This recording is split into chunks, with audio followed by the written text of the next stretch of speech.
Herkese merhaba arkadaşlar, kanalıma hoş geldiniz. Yeni bir videoyla karşınızdayım arkadaşlar. Bugünkü videomuzda Sahipsizler dizisinin başrol oyuncuları Burak Berkayakgül ve Hazal Subaşı'nın sahnesinden olan yeni görüntülerini sizler için sunuyorum.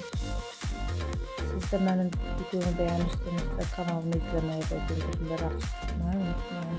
Şimdilik benden bu kadar olsun. Yeni videomuzda görüşmek üzere. Hoşça kalın.